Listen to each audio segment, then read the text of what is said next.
Thank you very much. It's an honor to be with you. Many things are happening that are exciting, very exciting for our country. And we're honored to welcome one of the most respected business leaders in the Middle East, indeed the world. He's a founder and chairman of Damac Properties, Hussein Sajwani, a very respected gentleman. And I'm thrilled to announce today that Damac will be investing at least $20 billion over a very short period of time into the United States, and they may go double or even somewhat more than double that amount of money. It's a great thing, and I believe he will say that he's doing it because of the fact that he was very inspired by the election. They wouldn't do it without that election, I can tell you. A lot of people wouldn't. You saw last week where we have somebody who's going to go from $100 to $200 billion. And we have many other people, and we'll be bringing some of them out. Some of them like to do it somewhat more quietly, and some don't. And they feel so strongly about the country that they want to let people know about it. But it's an honor to have such a great investor investing in our country. The investment will support massive new data centers across the Midwest, the Sun Belt area, and also to keep America on the cutting edge of technology and artificial intelligence. He's very big into the data centers, and that's going to be a very hot item in the coming years, as you know, with AI. In particular, the first phase of the project will be in Texas, Arizona, Oklahoma, Louisiana, Ohio, Illinois, Michigan, and Indiana, those places. And Hussein, I'd love you to come up and say a few words. Thank you very much. Thank you. Thank you. Thank you, Mr. President. It's been amazing news for me and my family when he was elected in November. We've been waiting 4 years to increase our investments in U.S. to a very large amount of money. We are a company operating in more than 20 countries around the world. We have delivered more than 45,000 luxury units and another 45,000 in the pipeline. In data center, we are in 10 countries around the world, in Asia, Europe, and Middle East. And we're very, very excited now with his leadership and his open strategy and policy to encourage businesses to come to U.S. For the last 4 years, we've been waiting for this moment. And we're planning to invest $20 billion and even more than that if the opportunity in the market allow us. But at the moment, we're planning $20 billion in data center, catering for the AI and cloud business for the hyperscalers. Fantastic. Thank you, Mr. Great President. honor. Thank you very much. So nice. And that man knows what he's doing. He knows. So, Hussein, we're going to work with you and make sure everything goes smoothly. We have powers that haven't really been used in terms of environmental. If you invest over $1 billion in the United States, we're going to give expedited reviews to everybody because everyone's afraid they're going to come in and get caught in the quagmire, which is very prevalent in the United States, unfortunately, the quagmire of environmental and various other regulations and rules. And I made it a point of telling people if you invest $1 billion or more, and we'll do this for people with far less too, but we guarantee it. We're going to move them quickly through the environmental process. Sometimes people held up 12, 13, 14, 15 years. I saw it with plants in Louisiana where I got it approved in literally a week. They were through the review in 1 week after spending 14 and a half years trying to get it, and they were going nowhere. It was a terrible thing. So I've been a victim of that myself over the years, and I think I know all the games and all the tricks that are played, and much of it is just done to stop progress. So we're going to be helping you and everybody else that comes to the United States and wants to invest their money, that you don't get tied up for the rest of your life and you can't do anything. This commitment further underscores that many of the greatest business leaders on earth are seeing a very bright economic future for America since the election. As you know, a lot of positive things have happened. We are inheriting a difficult situation from the outgoing administration, and they're trying everything they can to make it more difficult. Inflation is continuing to rage, and interest rates are far too high.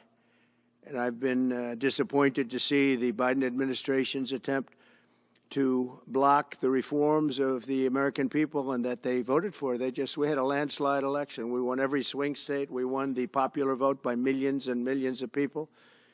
Nobody even knows how many people, millions. And they're still counting in some areas. You know, they're still counting the vote in some areas. Can you believe this? What a place. What a horrible place. One of the things we're going to do is we've got to fix the election so that we get honest counts and they get done by 10 o'clock in the evening or something thereabouts. They have places where they're still counting votes. President Biden's actions yesterday on offshore drilling, banning offshore drilling, will not stand. I will reverse it immediately. It'll be done immediately. And we will drill, baby, drill. And we're going to be drilling in a lot of other locations. And the energy costs are going to come way down. They'll be brought down to a very low level. And that's going to bring everything else down. That's what caused it to go up, along with the ridiculous spending on the Green New scam. All this money, trillions of dollars. It's like throwing it right out the window, what they're doing. And they're trying to spend so much now. They're just taking money and giving it to anybody that wants it for any project at all, if it's certified under the Green New scam. And they don't work, and it's too expensive.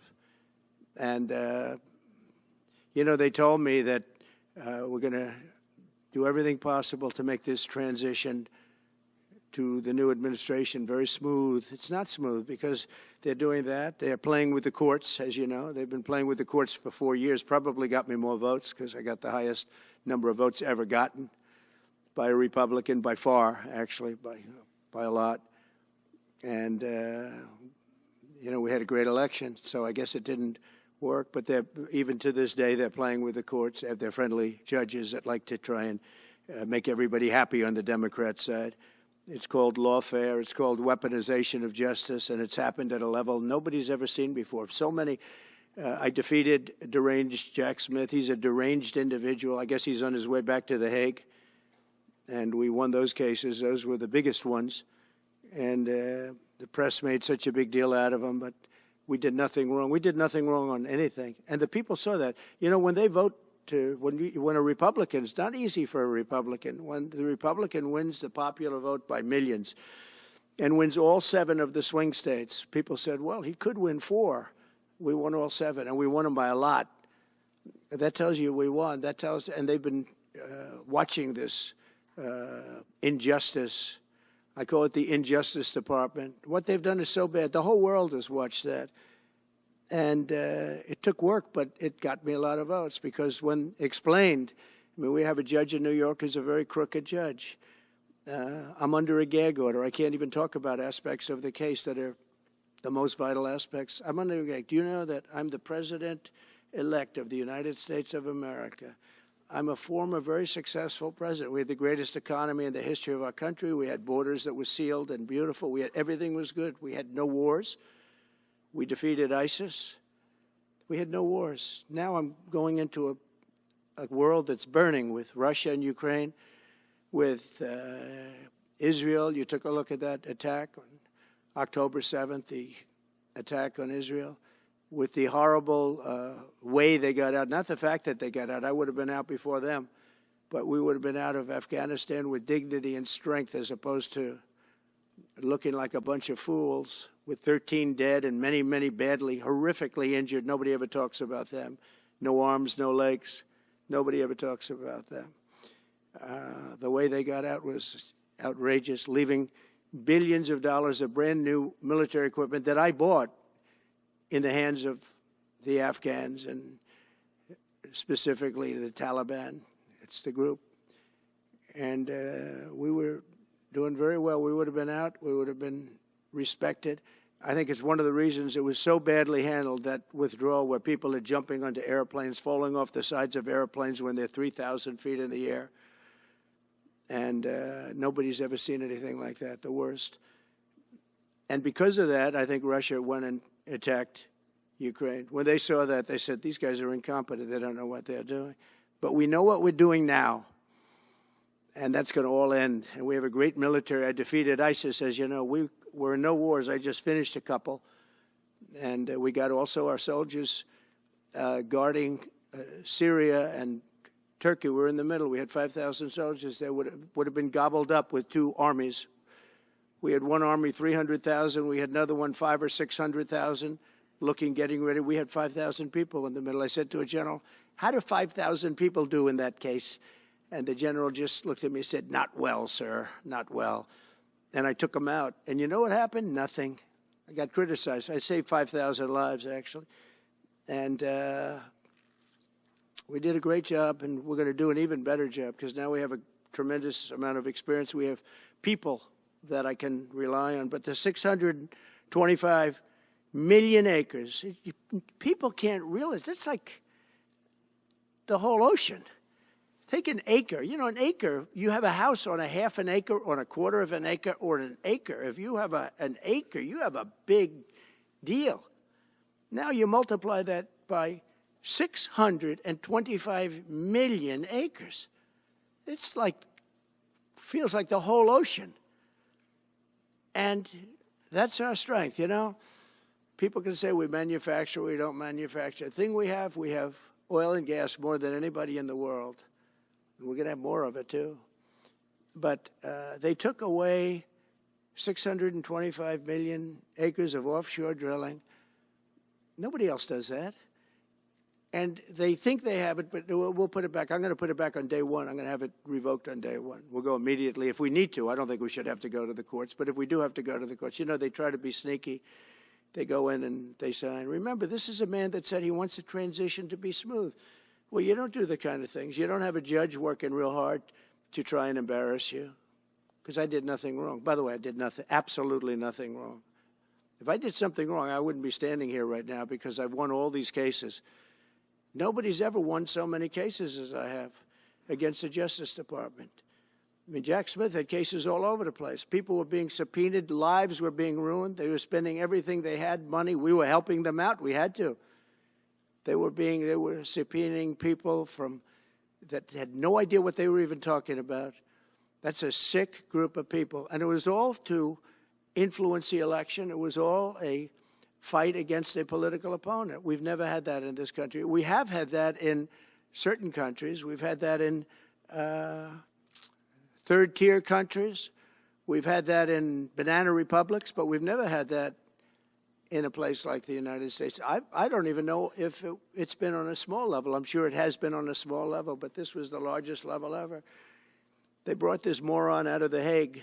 He's a mean guy. He's a mean, nasty guy. His picture was perfect because you look at his picture, you say, that's a bad guy with his robe, his purple robe. And he executes people. He shouldn't be allowed to execute people because he'll execute everybody. He's a nut job. But we won all of those cases with him. And, I mean, I don't know the judge in Florida, but we had a brilliant judge in Florida that saw right through it. And we won the case. She was a brilliant judge with great courage. You know, the left, as we call them, the radical left, they have a way, they play the ref, and they play it very hard. They play the ref. They go and say horrible things about judges and prosecutors. And some judges and prosecutors say, look, the only way I'm going to get these people off my back is to give victory to them. They're playing the ref. I think it's illegal what they do. It's almost like talking. It's worse than talking to a judge. But the judge in Florida, Judge Cannon, was brilliant and tough, and she didn't stand for it. And I don't know her. And never met her until the case, and I don't believe I said even one word to her. But she was very, very strong and very, very brilliant. And her opinion was so brilliant that they dropped their appeal. They couldn't beat the appeal. So that's what we're up against. So they say we're going to have a smooth transition. All they do is talk. It's all talk. Everything they do is talk. We're going to have a smooth transition. And then they take 625 million acres and they essentially landmark it so you can't ever drill there again. Well, we're going to be drilling soon. We're going to be opening up Anwar. We're going to be doing all sorts of things that nobody ever thought was even possible. But remember and just to get off the subject, because I couldn't believe it when I heard it yesterday. I couldn't believe the size of it. I mean, you put down a map and put this up, it's just massive. And remember that that's worth probably, I mean, I've had estimates, $40 to $50 trillion. That's more than our national debt. Essentially, he's thrown it away. He's thrown it away. He's taken $50 trillion. So if we owe $35 trillion, he's taken $50 trillion of value and thrown it right out the window. We can't do that. Nobody can do that. One other thing he did yesterday, which was in many ways worse. It's hard to believe it can be worse. He wants all gas heaters out of your homes and apartments. He wants them to be replaced by essentially electric heaters. I don't know what it is with electric. This guy loves electric. We're going to be ending the electric car mandate quickly, by the way. This guy loves electric. And we don't have enough electricity. And then we have AI where we need more. And he wants everybody to have an electric heater instead of a gas heater. Gas heater is much less expensive. The heat is much better. It's a much better heat. As the expression goes, you don't itch. Does anybody have a heater where you go and you're scratching? That's what they want you to have. They don't want you to have gas where you don't have the problems of the electric. And the source is plentiful. They're much cheaper to operate. They're much better. They work much better. They look much better. 60% of homes and apartments have gas heaters. He wants them all removed quickly. These people are crazy. There's something wrong with them. There's something wrong with them. They also want to go back, and they have already started that, to when you buy a faucet, no water comes out because they want to preserve. Even in areas that have so much water, you don't know what to do. It's called rain. It comes down from heaven. And they want to do, no water comes out of the shower. It goes drip, drip, drip. So what happens? You're in the shower 10 times as long, you know. No water comes out of the faucet. You want to wash your hands. They want to go back to even stronger than what they have right now. As you know, I ended that policy. You can have all the water you want. It makes no difference. It comes weird, especially in certain areas. We have so much water, we don't know what to do with it.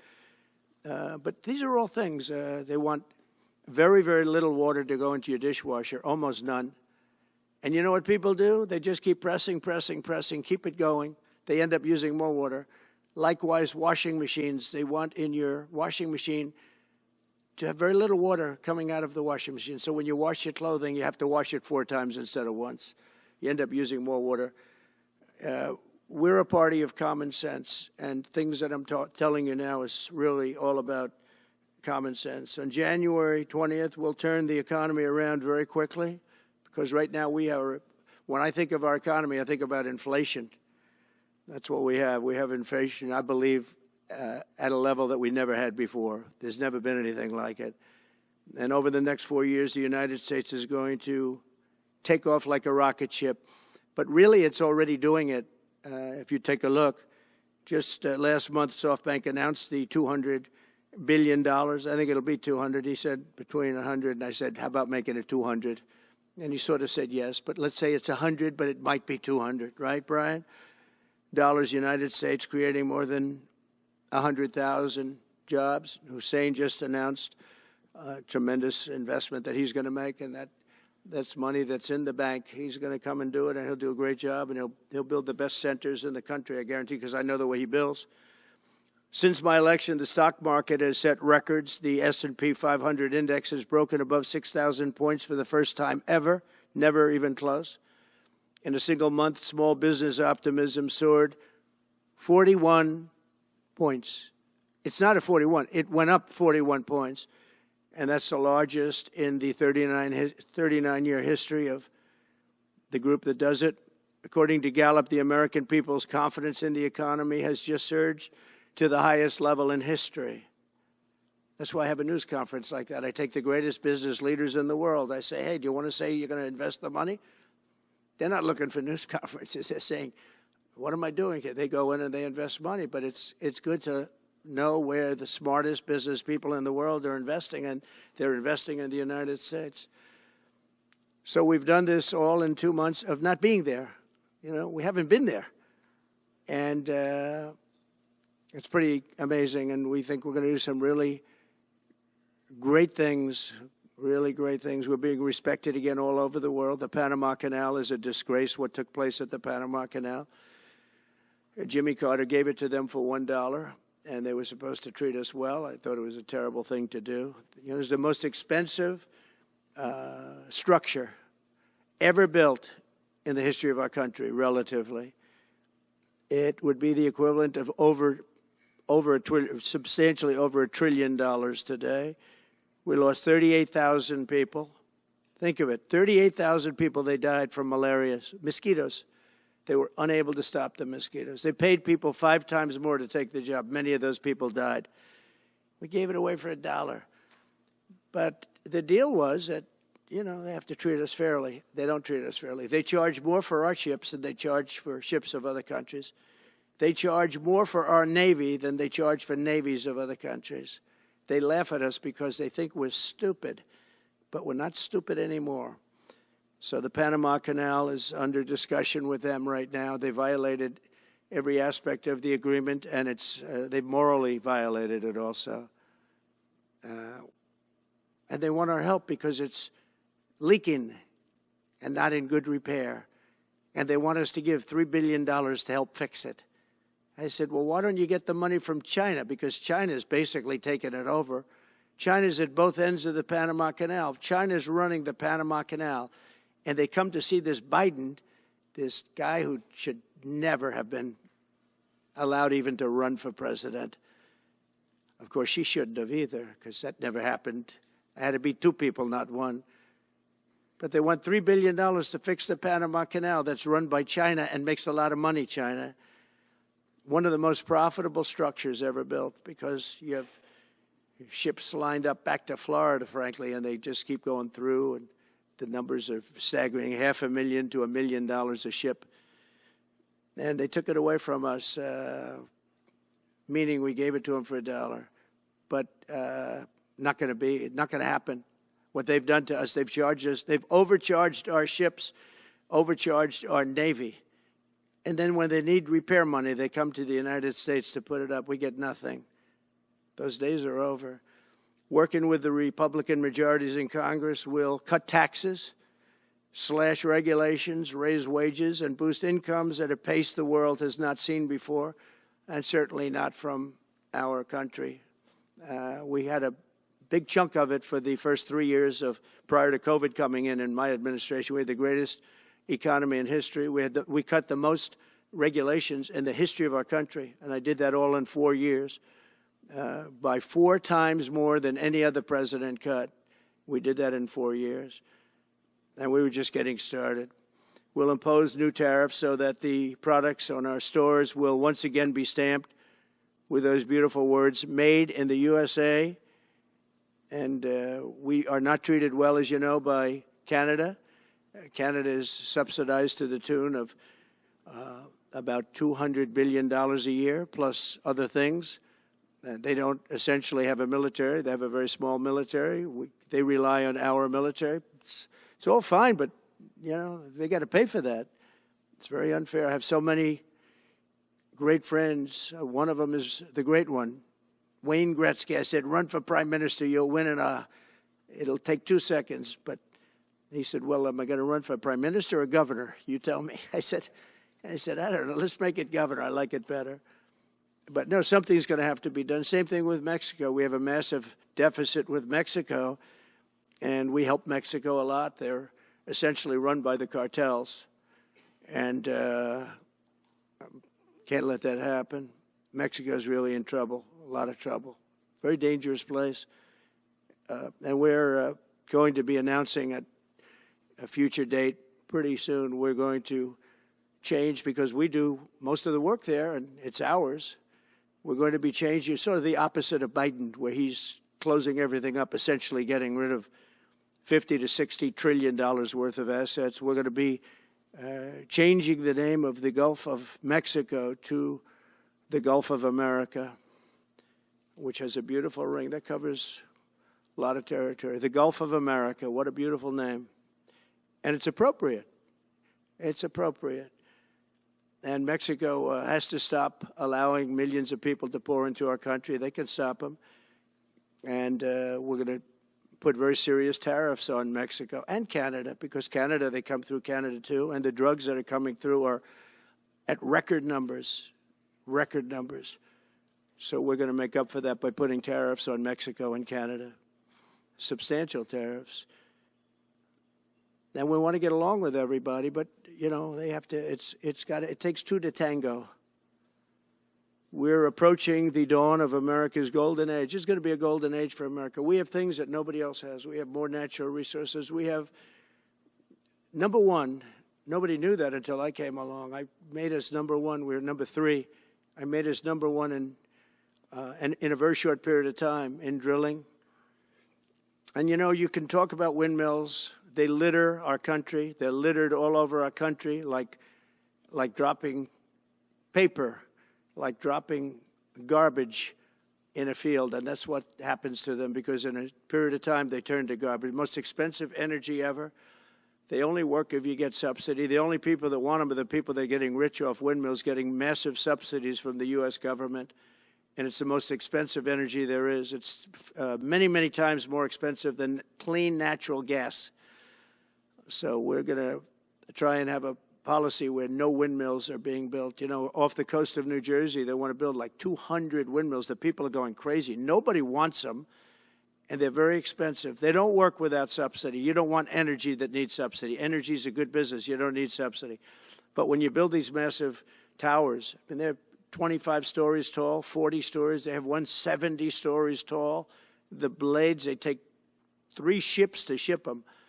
It's crazy. They're dangerous. You see what's happening up in the Massachusetts area with the whales, where they had 2 whales wash ashore in, I think, a 17-year period. And now they had 14 this season. The windmills are driving the whales crazy, obviously. And they had actually over, I think, 125 or something over a number of years. And we don't want that to happen. It's a disaster. It's amazing the way a true environmentalist would say, oh, we love wind. It sounds good, but that's about where it ends. You know, after 10 years, you have to redo them. And what happens is they don't do that. They let them stand and they rust, and they say, because of the environment, I'm not a believer in this, but they say you can, because it's a certain fiberglass, that the blades cannot be buried in earth, that's an environment. So what do you do with them? What do you do with them? And I don't know if you've ever gone to Palm Springs, California, or any of these places where you have long-term windmills standing. They're a disaster. They're rusting, rotting, closed, falling down. This is as you enter Palm Springs. And they put new ones next to them because nobody wants to take them down, because why should they take them down? It's very expensive to take them down. And you can't do anything with them because the blades, you can't bury them because of the environmental protection. We'll look at that. Doesn't make sense, but that's what they say. So we are at the beginning of a great, beautiful golden age of business. And I think we're also at a golden age of common sense, because everything I'm saying to you, from a simple water faucet that doesn't allow water to come out appropriately, to all of the other elements of what we do and what we're going to do, to take $50 to $60 trillion off our country's balance sheet because some man that has no idea what he's doing, he has no idea. You know it, I know it, the Democrats know it. What they did is a crime by allowing that to happen.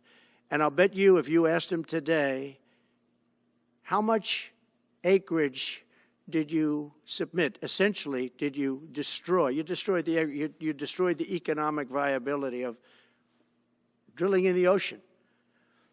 And with AI coming along and all, you know, a lot of people don't realize that AI is going to be a big thing, but you'll need double the electricity at least that we have right now. So right now we produce electricity for many, many different things. AI is a very big deal in terms of the future. China is already building electric facilities, big, bold electric facilities. And you know how they're being fired up? With coal. They're being fired up with coal. And we're going to build bigger and better ones. People like Hussein that are doing the same thing as he is. I'll bet they don't do it as well because I know how he does it, but they're doing A lot of things, the problem is they can't get their permits because I say build the plant with the building. So with the structure, build the plant, because if you go into grid, the grids are old. So they said, that's a great idea. In other words, build your electric facility alongside of your plant. And you could have extra output if you want, because once you build it, you can make it larger pretty inexpensively. You could have extra output, which you'll sell to the public, but build it with the plant, and people are loving that idea.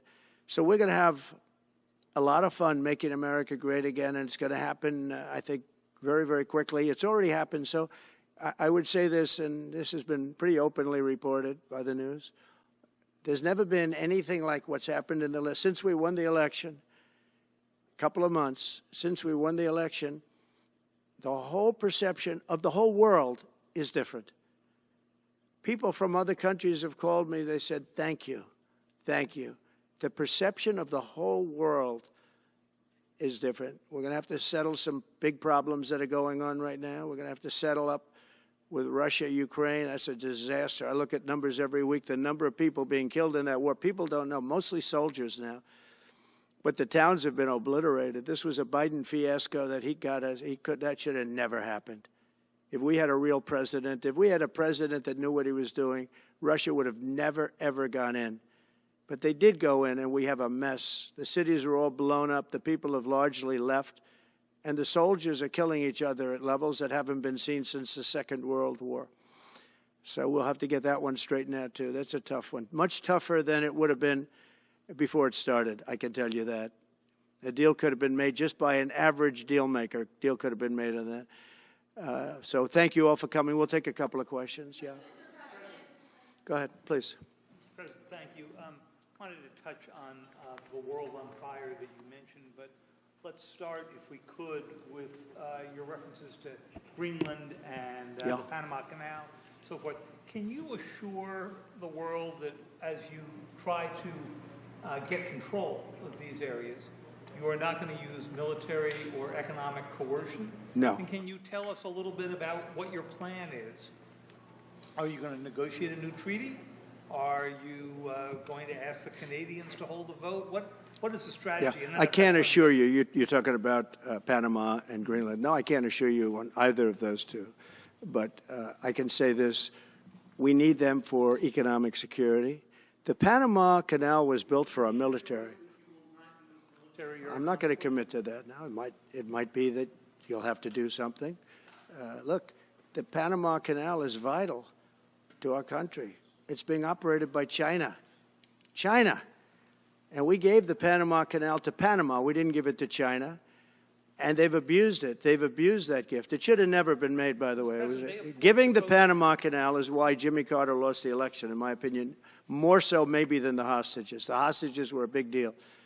But if you remember, and nobody wants to talk about the Panama Canal now because, you know, it's inappropriate, I guess, but because it's a bad part of the Carter legacy. But he was a good man. Look, he was a good man. I knew him a little bit, and he was a very fine person, but that was a big mistake. Giving the Panama Canal to Panama was a very big mistake. We lost 38,000 people.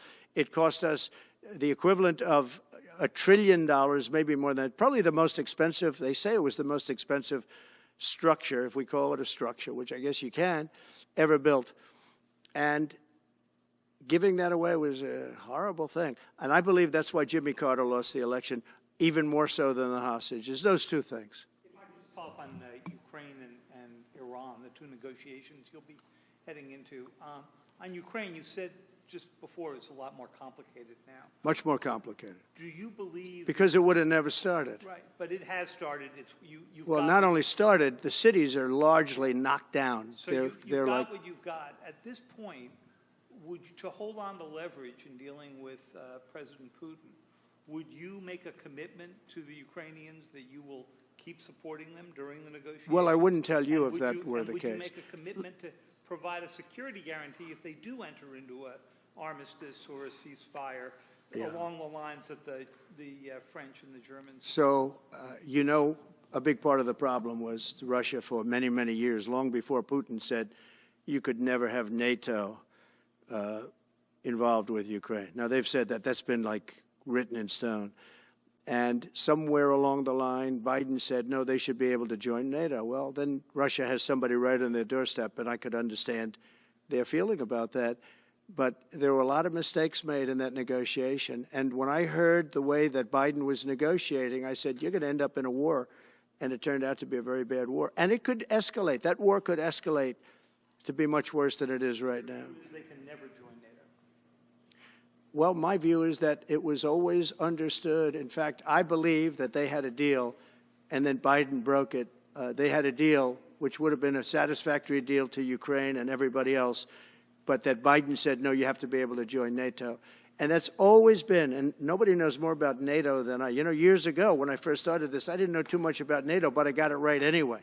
I said they're taking advantage. I'm the one that got, and the Secretary General was here, as you know, 2 weeks ago, saying that if it weren't for me, NATO wouldn't even exist right now, because I raised from countries that weren't paying their bills. At that time, 28 countries, 20 of them were not paying their bills, 21 to be exact. They weren't paying, or they were paying a very small portion. And I raised over $680 billion. That was the number he gave, by saying, if you don't pay, we're not going to protect you. And as soon as I said that, the money came pouring in. But Obama could have said it. Other people could have said it. Bush could have said it. Nobody said it but me. I took a lot of heat. They said, oh, that's a threatening statement. Well, they weren't paying their bills. I said, we're not going to protect you if you're not paying the bills. So in a true sense, I saved NATO, but NATO's taken advantage of us. And one of the problems that I have, and I've said it openly, I said it to President Zelensky, Europe is in for a tiny fraction of the money that we're in. Now, whether you like that situation or not, Europe is much more affected than the United States. We have a thing called the ocean in between us, right? Why are we in for billions and billions of dollars more money than Europe? And, you know, they're a similar size, a little smaller, but they're a similar size economy as the United States when you add them up. And yet Europe is in for a small fraction of the number the United States is in. Now, Biden could have called them up during the term. That's what I did. I said, you have to pay your bills. And they all, one stood up. I won't say who. You'll probably have it because the papers, the media hated to report on it. But a prime minister stood up from a country, you know, a famous meeting of 28 nations with no press, no anybody in the room. He stood up. He says, does that mean if we don't pay our bill, and at that point it was 2%, it should be 5%. It should be 5%, not 2%. But at that point it was 2%. But many people didn't pay. Some people didn't pay anything. But many people were way, including Germany. Germany was at less than 1%. You're going to press for 5%? Well, I think NATO should have 5%, yeah. Well, you can't do it at 2%. I mean, at 2%, every country, if you're going to have a country in a regular military, you're at 4%. I think they should be, you know, they're in dangerous territory. I think it should be, they can all afford it, but they should be at 5%, not 2%. I'm the one that got them to pay 2%. But a gentleman stood up, a prime minister stood up, and he said to me, sir, could I ask you a question? You're saying we have to pay our bills. If we don't pay our bills, will the United States protect us from Russia? I said, if you don't pay, you mean you're delinquent? He said, yes. He said, if you're delinquent, we will not protect you. I took a lot of heat. Although it was somewhat closed door, I took a lot of heat from the media. And you know what happened? The money started pouring in. That's why NATO has money. And the Secretary General said it was the most incredible thing he had ever seen in a negotiation. Now, if I would have said, yes, we will, nobody would have paid. If I would have loved to say, yes, we'll protect you even if you don't pay. But that's not the way life works. Mr. President, two questions related to each other. First, you said on your first day of office you're going to pardon January 6th defendants. Are you planning to pardon those who were charged with violent offenses? Well, we're looking at it, and we have other people in there. And as you see, I guess 24 or 28 people came now from the FBI. That came out very quietly. Nobody reported it, but they had people in some form related to the FBI. They had 4 or 5 people that were strongly related to the FBI. We have to find out about that. We have to find out about Hezbollah. We have to find out about who exactly was in that whole thing, because people that did some bad things were not prosecuted. You know, I see it all the time, and you see it too. People that were doing some bad things weren't prosecuted, and people that didn't even walk into the building are in jail right now. So we'll be looking at the whole thing, but I'll be making major pardons. Yes, please. Sorry, just one more follow-up. Please. On Jack Smith's report. Good afternoon, Mr. President. It's good to see you again. Two questions about Syria and the ongoing war in Gaza. About Syria, the Pentagon disclosed last month the U.S. has some 2,000 troops in Syria. That's almost double the number initially we were told of 900. Will you keep that troop capacity the same upon taking Well, I over? won't tell you that because that's part of a military strategy, but I will say it was Turkey. Turkey's been after that country in different names and different forms and shapes for 2,000 years. Those people that went in are from Turkey. And President Erdogan is a friend of mine. He's a guy I like, respect. I think he respects me also. He's the one that didn't go after certain people after I requested that he not. You know who I'm talking about, the Kurds. I don't know how long that's going to, because they're natural enemies. They hate each other. But he didn't do that yet. And he didn't do it in the past also. He started, and I said, please don't do that, and he didn't do it. So, but if you look at what happened with Syria, Russia was weakened, Iran was weakened, and he's a very smart guy. And he sent his people in there through different forms and different names, and they went in and they took over, and that's the way it is. I'm sorry, I don't mean to interrupt you. Do you have concerns about HTS taking control of By the way, I Syria at this have point? the envoy here. Is that in the back? Standing with my son, Eric, is Steve Woodcoff, who's just got back from the Middle East, and he's done a fantastic job. He's a great deal maker. I said, what we need there is a deal maker, because nobody makes a deal. We have people that understand where the rivers are and where the meets and bounds are, but they can't talk. They can't make deals. Steve's done a great job. I just want to thank you, Steve. You've been working endlessly for months, and he's working specifically on the hostages, trying to get them back. Well, that was my second question. Is Hamas Steve, come up for a second. Maybe you might want to say a couple of words. Sir, I didn't- Hamas released another hostage I didn't know Steve was going to be here, actually. Neither did I. He's done a fantastic job, and it's a dangerous job, too, and we appreciate it. He didn't know about this kind of danger and the other deal-making he does. Now he sees a lot of big danger. Come on up, Steve. Mr. President, can I ask you a second part of that? Hamas Yeah, released just one another second, hostage please. video. I'm going to give you a little report on the hostages, if I can. Steve? Thank you very much. Thank you, Mr. President. Wow. Well, I think we're making a lot of progress, and I don't want to say too much because I think they're doing a really good job back in Doha. I'm leaving tomorrow back to go to Doha, but I think that we've had some really great progress, and I'm really hopeful that by the inaugural, we'll have some good things to announce on behalf of the President.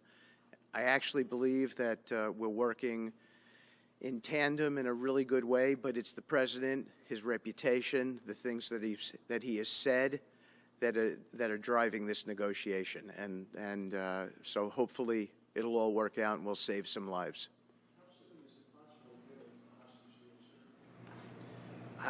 I believe we've been on the verge of it. I don't want to discuss sort of what's delayed it. There's no point to be negative in any way. But I think it's the President, his stature, what he said he expects, the red lines he's put out there, that's driving this negotiation. I'm going back probably either this evening or tomorrow night. Are you confident there'll be a deal before January 20th, or is that something that's likely to happen? If there's a deal even at all, and we've been hearing this now for the better part of... I know. since October I would say... They better be. Right. I would say that the President is exasperated. I don't want to talk for him, but look, I don't know anyone who delegates better than President Trump. He gives us a lot of authority to speak on his behalf, and he exhorts us to speak emphatically. And emphatically means you better get it, you better do this, because the alternative... Do you think they're waiting for President Trump to take office? No, I think they heard him loud and clear. Better get done by the inaugural. But when you say all hell will be Before I paid, take that all hell must be paid if they don't release the You know what that hostages. means, don't you? Well- Do I have to define it for you? Look, No, all I know hell you're not will gonna break out. telegraph If what- those hostages aren't back, I don't want to hurt your negotiation. If they're not back by the time I get into office, all hell will break out in the Middle East. Can you elaborate? And it will not be good for Hamas, and it will not be good, frankly, for anyone. All hell will break out. I don't have to say anymore, but that's what it is. And they should have given them back a long time. They should have never taken them. There should have never been the attack of October 7th. People forget that. But there was, and many people are killed. They're no longer hostages. I have people from Israel and others calling, begging me to get, we had also people there from the United States, just so you know. They're holding some so-called hostages from the U.S. But I've had mothers come to me and fathers crying, can I get the body of their son back? Can I get the body of their daughter back? That beautiful girl where they threw her in the car, pulled her by her ponytail and threw her in the car like she was a sack of potatoes. I said, what happened to her? Sir, she's dead. Like a 19, 20-year-old beautiful girl. And the way they treated her. And I just say it this very simply. Steve's got a job to do. He's a great guy, great negotiator, great person. They respect him over there already. It's what we needed over there. We have people that know everything about the Middle East, but they can't speak properly. They don't know. He's a great negotiator. That's what I needed. I could have sent that gentleman right over there, Hussein. He's a great negotiator. There are people, they're rare. Great negotiators are very rare, like a great surgeon. But we have the right person. But I tell this, I don't want to hurt the negotiation. If the deal isn't done before I take office, which is now going to be 2 weeks, all hell will break out in the Middle East. Okay? Thank you, Mr. President. You've done a great job. Thank you. Mr. President, more than 140 police officers were injured by rioters on January 6th. Will you pardon anyone who attacked a police officer? Well, the only one that was killed was a beautiful young lady named Ashley Babbitt. She was killed, and there was actually somebody else that was killed, also a MAGA person, but people don't give it 100% credibility. I'm going to find out about it, and we're going to find out. But Ashley Babbitt was killed. She was shot. She had never been shot. She was shot for no reason whatsoever. In fact, they say that she was trying to hold back the crowd, and the crowd was made up of a lot of different people, so we'll see. But I will tell you this, the person that was killed was Ashley Babbitt. The other thing is, when they talk, there was never charges of insurrection or anything like that. But if there were, this would be the only insurrection in history where people went in as insurrectionists with not one gun. Okay? And let me tell you, the people that you're talking about have a lot of guns in their home for hunting and for shooting and for entertainment, a lot of good reasons. But there wasn't one gun that they found. And why didn't they find the bomber, the pipe bomber? They know who the pipe bomber is. The FBI knows who it is. The status of the FBI has gone down so far, and the status of the DOJ, or as I call it, the Department of Justice, it's the Department of Injustice. It's being laughed at all over the world. And hopefully with Pam Bondi and with Kash Patel and with other people that we're putting in, that will all come back. If you do a poll in the FBI, I guarantee I'm at like 90% with the agents of the FBI, but they have hurt that incredible place. Law enforcement, you think of the FBI, they raided this house. By the way, they could have told me, could I see this? I would have given them, I actually told them, come in anytime you want. You can see anything. They raided the house, and the case was dismissed. And now I'm in litigation. I'm suing them for doing that.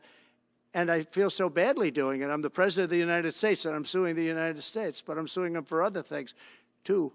The FBI has gone so, its reputation has been so horribly hurt. Between Comey, who is the worst, and all of the others, what's happened to the FBI is, and we're going to make it great again. We're going to make the FBI great again. We're going to make the Department of Justice fair and strong, but fair again, because all they did was attack me because I'm their political opponent, and that includes with local judges like Marchand. You ought to find out. Ask them, why do I have a gag order where I'm not allowed to speak? Think of it. I'm the President of the United States, and I'm not allowed to speak. Why? because if I did speak, people would understand the scam. It's a scam. And we have very dishonest judges, and New York judges are very bad. We had one that valued this house at $18 million because it was good for their case. He actually valued that chandelier is worth more than $18 million. He valued this house as $18 million.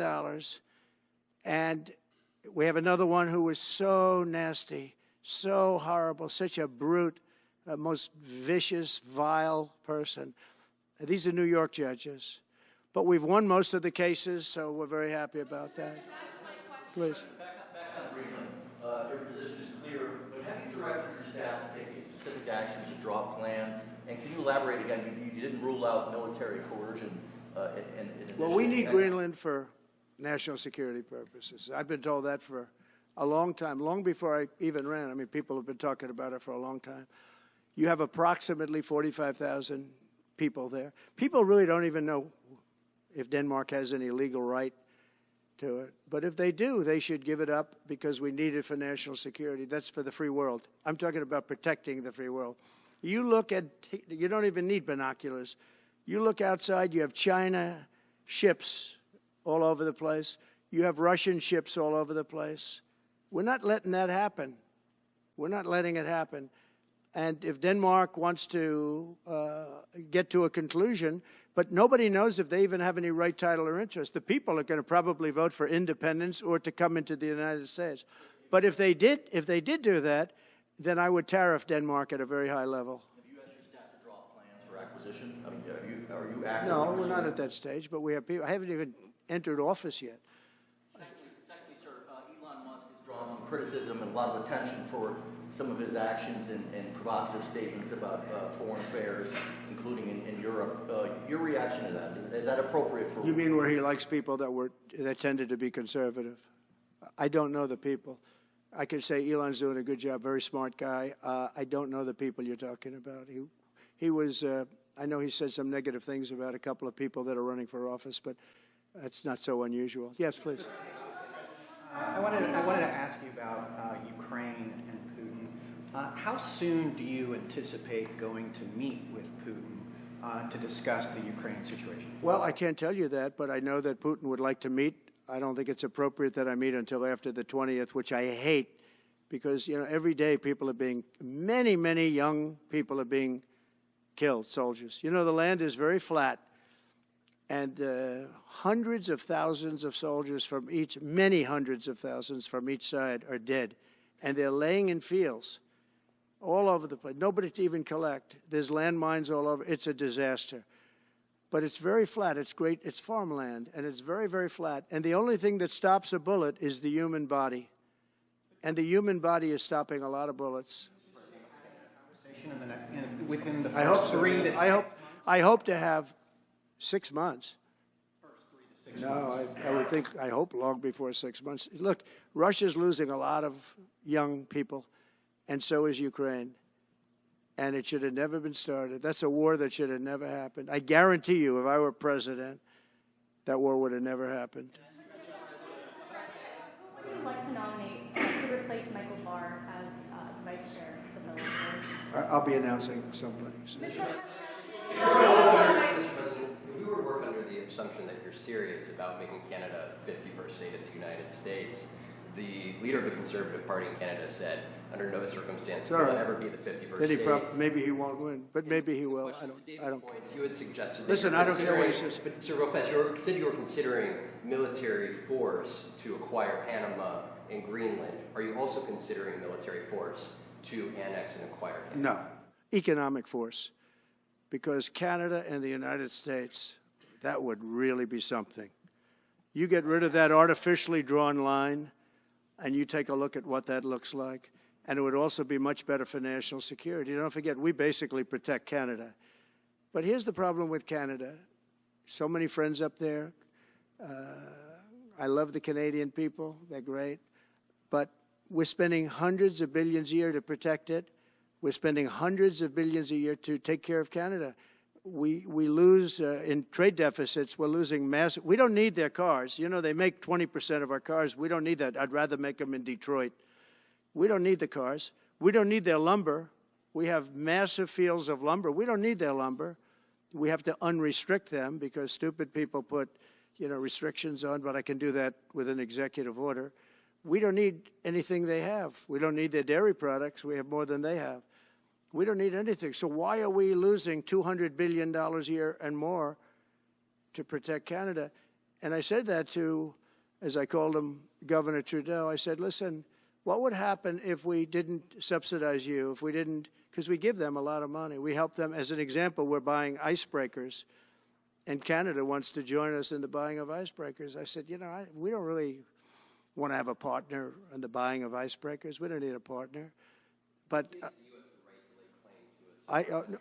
no right. Nope, no right. Here's what we have. We have a right not to help them with their financial difficulties because we owe $36 trillion too. We're going to start knocking it out pretty fast, but we're going to be able to do it because of energy and other things. But no right. No right. But why are we supporting a country, $200 billion plus a year? Our military is at their disposal. All of these other things, they should be a state. That's why I told Trudeau when he came down. I said, what would happen if we didn't do it? He said Canada would dissolve. Canada wouldn't be able to function if we didn't take their 20% of our car market. They send us hundreds of thousands of cars. They make a lot of money with that. They send us a lot of other things that we don't need. We don't need their cars, and we don't need the other products. We don't need their milk. We got a lot of milk. We got a lot of everything, and we don't need any of it. So I said to him, well, why are we doing it? He said, I don't really know. He was unable to answer the question, but I can answer it. We're doing it because of habit, and we're doing it because we like our neighbors, and we've been good neighbors, but we can't do it forever, and it's a tremendous amount of money. And why should we have a $200 billion deficit and add on to that many, many other things that we give them in terms of subsidy? And I said, that's okay to have if you're a state. But if you're another country, we don't want to have it. We're not going to have it with European Union either. European Union, we have a trade deficit of $350 billion. They don't take our cars. They don't take our farm product. They don't take anything. And so we're not going to have it with them either. Brian, go ahead. Yes. Happy New Year, by the way. Thank you. We have some breaking news. You may not be aware of this, but it looks like Canon has blocked the DOJ from releasing the Smith's report until further court proceedings. Get your thoughts on that. That's a big story. Yeah. So if I get it right, the fake witch hunt started by the DOJ having to do with books and records, and Biden had many more, and he wasn't protected by the Presidential Records Act. I was. But all of that fake stuff that took the lives of people, I mean, literally destroyed people. People are destroyed because of what they did. Destroyed. But we got to be president. But Biden did it for 40 years. He did it when he was a senator. That was illegal. And they ruled it was illegal. How about that? They said, it's illegal, but he's unfit to stand trial. So he can stand and be president of the United States, but the prosecutor found that he's unfit for trial. I was going to use that as a major talking point, but I never got to use it because all of a sudden I had a new candidate who was also sort of unfit to stand trial, right? But so what you're saying is that the judge just blocked the so Cannon was thrown off the case. They dropped their appeal because he had no case.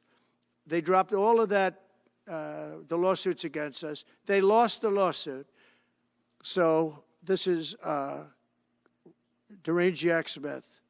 So he dropped the lawsuits. He was told to by the DOJ because they had no lawsuit. They lost in court in front of a very strong and a very brilliant judge. They lost in court, and that pertained to other cases in other courts. So he wanted to do a report just before I take office, probably. So he'll do like a 500-page report, and it'll be a fake report just like the investigation was a fake investigation. And I said, well, wait a minute. This guy was thrown off in disgrace. In disgrace. He's going back to The Hague or wherever they're going to send him. In disgrace. Because he failed so badly. Because it was a fake case against a political opponent. They thought they were going to use this to beat me. So what you're saying is, and I'm just hearing that they're not allowed to issue the report. So if they're not allowed to issue the report, that's the way it should be, because he was thrown off the case in disgrace. Why should he be allowed to write a fake report? It'll only be a fake report. That's great news. Yeah. Good. And if I can just follow up real quickly, you want to comment, many Americans are angry that we're sending millions of dollars every month to the Taliban. Do you anticipate? It's not even believable. Billions of dollars, not millions, billions. We pay billions of dollars to essentially the Taliban, Afghanistan. And that's given by Biden. That's the same man that took away $50 to $60 trillion worth of value from the United States. Think of it. Probably our most valuable asset. Took away our most valuable asset. This can't be allowed to happen. We are now a nation of common sense. When he does that, 625 million acres, this can't be allowed to happen. Thank you for the information. Yes, sir. Most other people probably knew about it, but they wouldn't have told me, right? Mr. President, on the campaign trail, you vowed to bring down the prices at grocery stores very fast. Yeah, we won't do it But then fast. you recently told Time Magazine that bringing down prices would be very hard. So what can the American people expect when you get into office? It's always hard to bring down prices when somebody else has screwed something up like they did, but we'll bring them down. We'll get them down. Energy is going to bring down prices. We're going to have a lot of energy, and energy is what brought it up. Energy and their bad spending is what brought it up, and energy is going to bring it down. We're going to have prices down. I think you're going to see some pretty drastic price reductions. As an example, food, bacon, ham, apples, everything has gone through the roof. It's one of the reasons I won. So as you know, I said it, inflation was one of the reasons I won, but I think the biggest reason I won was the fact that they are allowing prisoners to come into our country.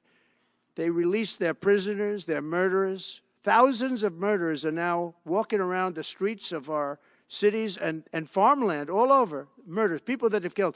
Many, 32% have killed more than one person. They released them from their jails, their prisons, and their mental institutions and insane asylums into our country. I believe that's the reason we got such a large vote. All right, maybe one or two more questions. Yeah, please, go ahead.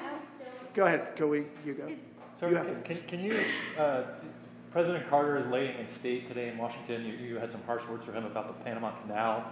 Is there any disconnect there? Do you feel a little bit bad about doing that on this day? No, I liked him as a man. I disagreed with his policy. So, hey, he thought giving away the Panama Canal was a good thing. I think it cost him the election.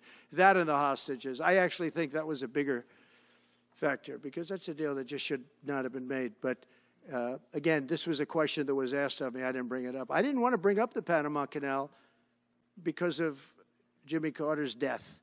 But people don't bring it up. But, you know, you and other people have asked me about it. No, it's a deal that I was very strongly against. I was a young guy when this took place. But just why would we spend all of that money, lose 38,000 people to malaria, the mosquito? They were dying. It was horrible what was happening.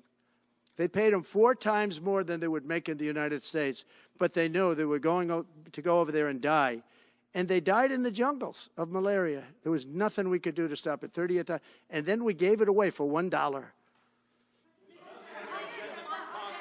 Without getting their agenda through Congress, you appeared to open the door in your radio interview yesterday for 2 bill approaches. It's still your preference for one big, beautiful bill, as you have said. Well, I like one big, beautiful bill, and I always have, I always will. But if 2 is more certain, it does go a little bit quicker because you can do the immigration stuff early. Now, you have to understand, for immigration and for the wall, we won the case on the wall. You know, they tried to sell the wall for 5 cents on the dollar, by the way. And we had, fortunately, a judge that stopped that. But they were already discarding the wall. And 5 cents on the dollar. And you know what they were doing? They were calling us up and saying, we'll sell it back to you at 200 cents. In other words, double what we paid for it. So they were going to buy it from this guy for 5 cents on the dollar. They were making deals. And fortunately, we had a very smart judge that stopped it cold. I think he called for an investigation, too, and he should. But think of it. They were selling the wall that was exactly the wall that the Border Patrol wanted. That was designed by them. Steel, concrete, rebar, exactly as they want. Very, very heavy steel, very powerful steel, hard to cut. Very, very heavy 7,000-pound concrete, which is a very strong concrete. Everything was top of the line. Very expensive. Would be double what we paid for it then, 6 years ago. But let me just tell you, they were selling it for 5 cents on the dollar to people, and those people were calling us, asking us to pay them 200 cents because it's a good deal because we can have it immediately. And you know what immediately is? Just leave it in place. No, the papers haven't written that, though. That deal is like all the other things that these people do. These people either hate our country or they're very stupid. And I don't believe they're stupid because nobody can cheat on elections like they cheat and be stupid. They either hate our country or they're stupid.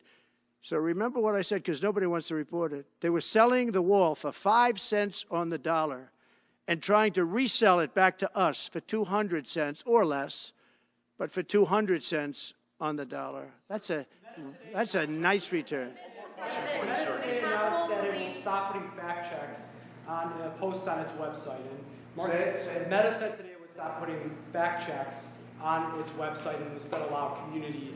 Well, I watched their news conference, and I thought it was a very good news conference. I think they've come a long way. Meta, Facebook. I think they've come a long way. I watched it. The man was very impressive. I watched it. Actually, I watched it on Fox. I'm not allowed to say that. Say it? Do you think he's directly responding to the threats that you have made to him in the past? Probably. Yeah, probably. The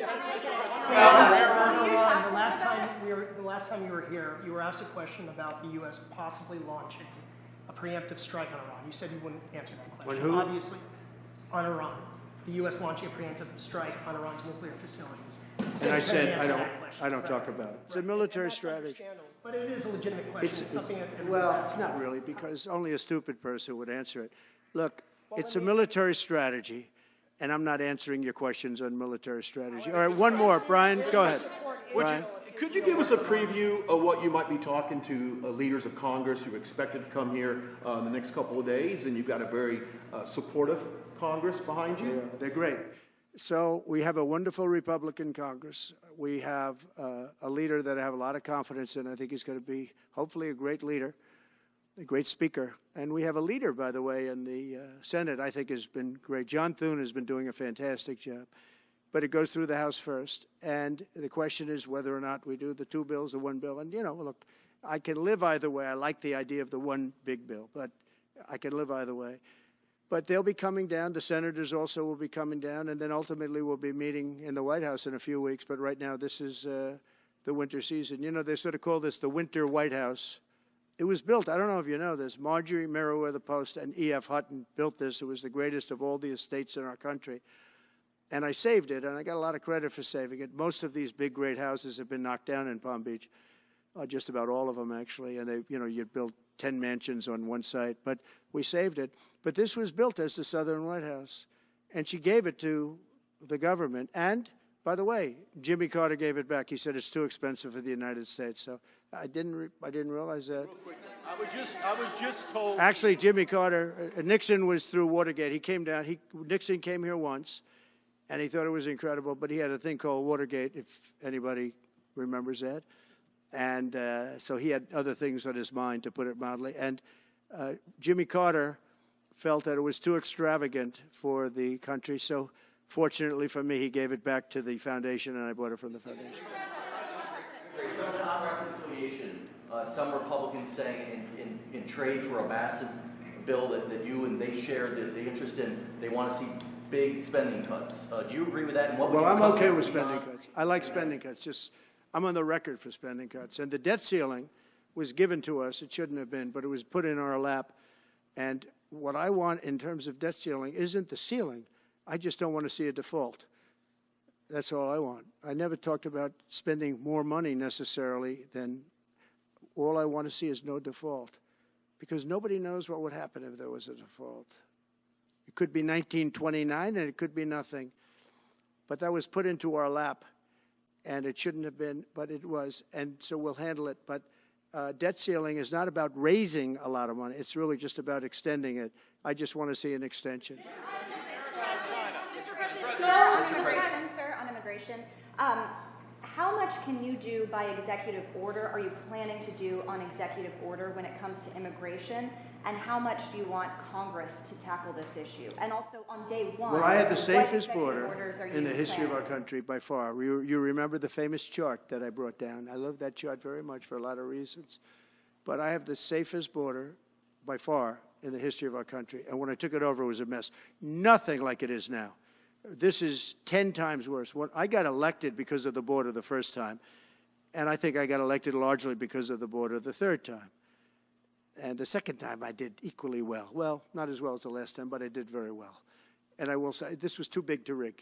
You know the expression? Too big to rig. They couldn't do it. They tried, but they couldn't do it. I didn't get very much from Congress at all. I just said that we're being invaded, and I took the money out of the military. Much of the wall, I built over 500 miles of wall.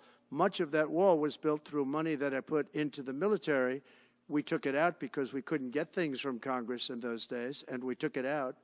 And that wall was built largely with money coming from the military. So, very simple. I went to the military. I said, our country is being invaded by very similar, nothing like what's invading our country now. They weren't releasing prisons into our country, and they weren't releasing mental institutions in, but some bad dudes were coming in, right?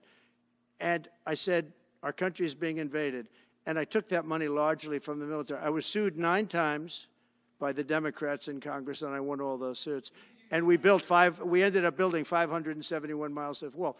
Once that wall was built, they start going around it. So we're going to add another 200. That would have been up in 3 weeks.